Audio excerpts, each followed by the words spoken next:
Think outside the cage with Canary Cry Radio. Gonz, why we keep just materializing in front of all these people, and nobody's mentioned my teleportationator device. They're kind of, what's going on? I think they expect it out of us now. Like they're not surprised that we're teleporting in front of them. Yeah, I think the topics that they're researching is far more interesting than us just appearing in front of them out of nowhere. Yeah, it's kind of hard to surprise these guys, I guess. Yeah, well, I mean, plus, the world is in so much turmoil. We're under tyranny, Basil. This is no time to be, excited about the whatever technological advances that I created my garage, Gonz. Yeah. Well, technically, you're going to be followed by the global elite now because you cracked some kind of code, right? I'm sure I'm on some sort of list now. Yes, some kind of hit list. Teleportation list. Yeah. Oh, boy. Well, speaking of which... Yeah, I was going to say. I mean, we're still in this, in-between stage of material, dematerial thing. It's kind of weird. Yeah, it's real weird, but there's more important things. Like the New World Order. Right, and like geopolitics and all that kind of stuff. And rumors of wars. Hold on, this is just meandering around. Well, we're trying to figure out where to go, man. Okay, let's do this. We've talked a lot about the New World Order. It's a big part of what we talk about on the show. We've had quite a few guests talk about it, and I think it's time that we revisit them and see if there's any updates. All right. Well, here's the thing, though. There are guests that are going to be on the show in the future. That's what I was saying, man. We can go to any guest who's going to be on or has been on or is presently on the show. Yeah, that's crazy. So who do you want to go to? Pick somebody that you would want to be on the show later, and teleportationator Tater will take us there. Well, there's a guy that is really kind of one of the first people to do a good documentary on the topic of the New World Order and the finance system and all that stuff. Yeah. From a biblical perspective. Okay. And I believe in the future he's going to be on the show. So who's that? It's a guy named Leonard Ulrich. Leonard Ulrich. Away!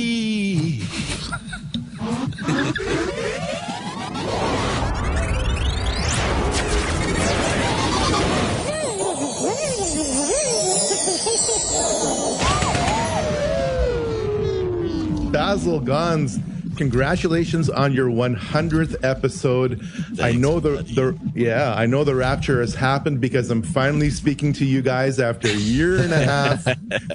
And now that my location and time is uncertain, I can wish you a happy past. Thank you so much. That really means a lot to us. And just so everybody knows, Leonard actually does not have a Canary Cry episode to himself yet, but we have dragged him back from the future where he does have an episode, because we are going to get him on very soon.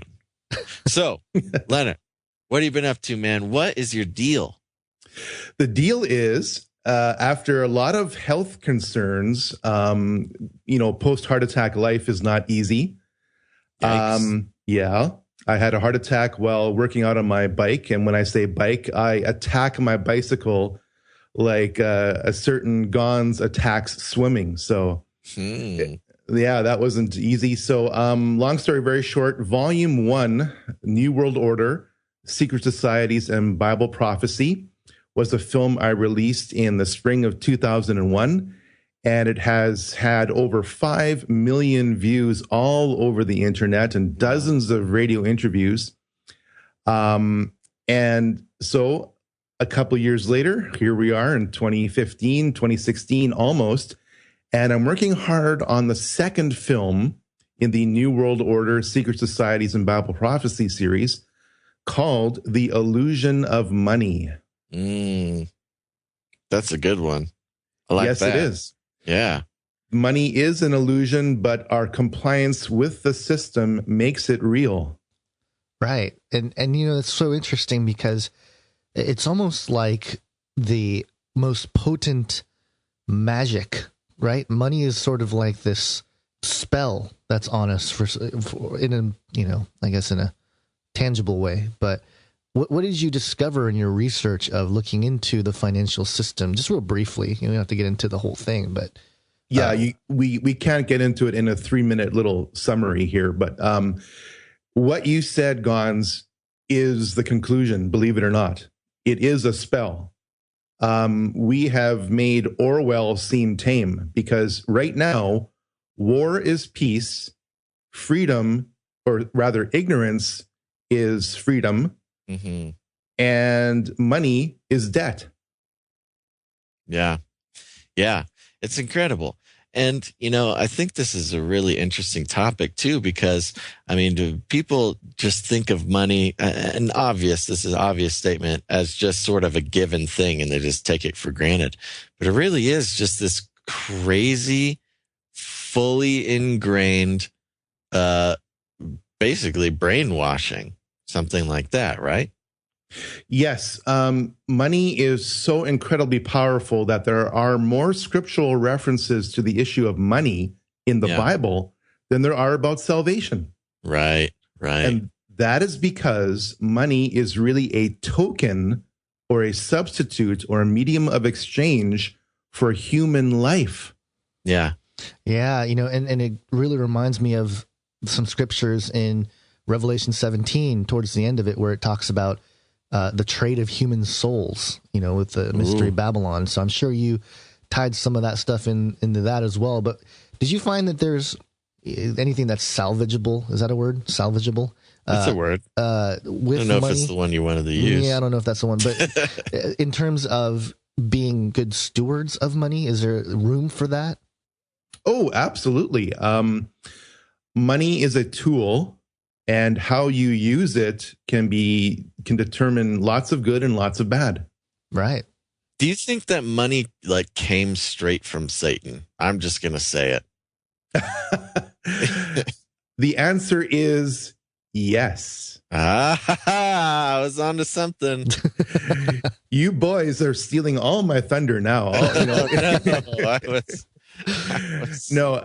Towards the end, I couldn't believe the conclusions I was reaching after 3 years of research, reading 27 books cover to cover, thousands of articles, hundreds of podcasts. Again, you have to totally absorb information. Right. And my double major in history, my strong academic background, my former career as a teacher certainly all came into play. So I credit God with giving me the skill set required for this deep research and then translating those facts into things that we can actually walk away from the film with and totally alter our lives. For example, I keep telling everyone this: I do not store my wealth in the banking system.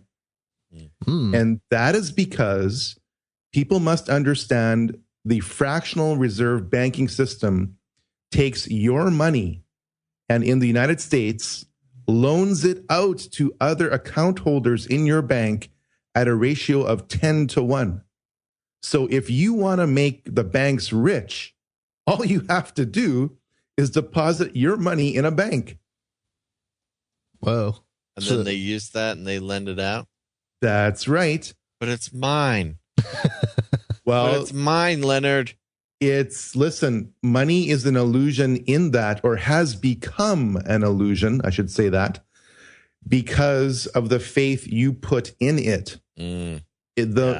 It's all electronic credits whipped up out of thin air as a computer bookkeeping entry and is loaned to the governments of the world at interest. You cannot win that game. It sounds like I want to start a bank. Sounds like I'm on the wrong side of the game here. Yes, and the reason why you will never be allowed to start a bank is because the big boys have already got that area covered. And using legal weaponry, if you will, they probably have some stuff in play. But how far back do you think this whole system goes? Now, I've looked at it, and I think it starts in around Genesis 4, but what do you think? Again, Gonz, you are right on the money. Hint, hint. Woo. Yes, the symbology on the back of the US $1 bill, once you decode it, and once you understand that the symbology comes literally from a demonic entity which called itself Djwal Kul, as yes, sounds like a rapper.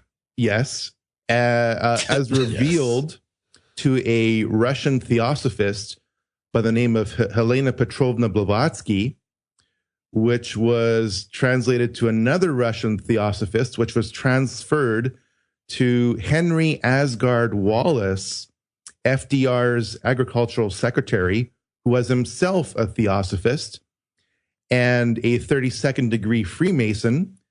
And Henry Wallace and your 32nd degree Masonic president created the symbology on the back of the US $1 bill back in the 1930s, which is the only denomination of US currency which has remained unchanged. And once you decode that symbology, you totally realize that there is a direct link between the occult, the designs of the US $1 bill, front and back.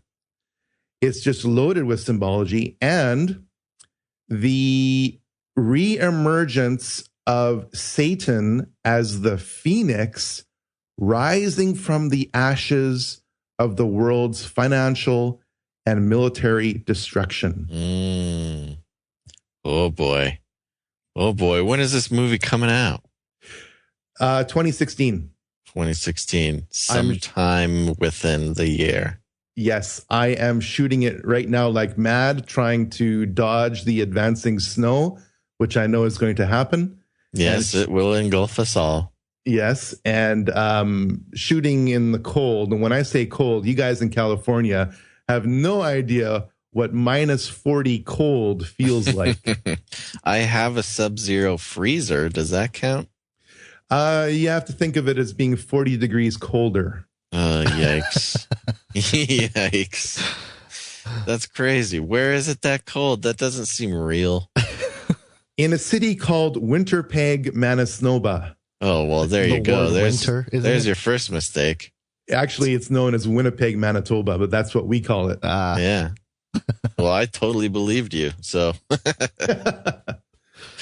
all right. Well, this has been great, Leonard. I'm actually just so excited for the movie to come out. And I know a lot of people here. I just can hear the excitement of the listeners through time and space. And so we'll have to check that out. But before even that happens, we're going to get you on the show. Why don't you let everybody know where they can take a look at what you got? Yes, I have a website now. It's called nwotruth.org, and for newworldordertruth.org. Please check out my first film, seen by over 5 million people. It's seeded all over the internet, so it's impossible to take down. I've literally lost control of it by design. My YouTube handle is Leonard Ulrich, LeonardUlrich. I have dozens of videos up there. And the first film is all about secret societies. It is almost 2.5 hours long. It is over 40 chapters in length. That is the foundation that you need to know to determine what's fact and fiction out there in regards to secret societies, because there's way too much fiction and not enough fact. Amen. Later, Lenny. Lenny, his name is Leonard. Leonard, yeah. Ulrich. Yeah. Yeah. Leonard Ully. Lenny Ully. Think outside the cage.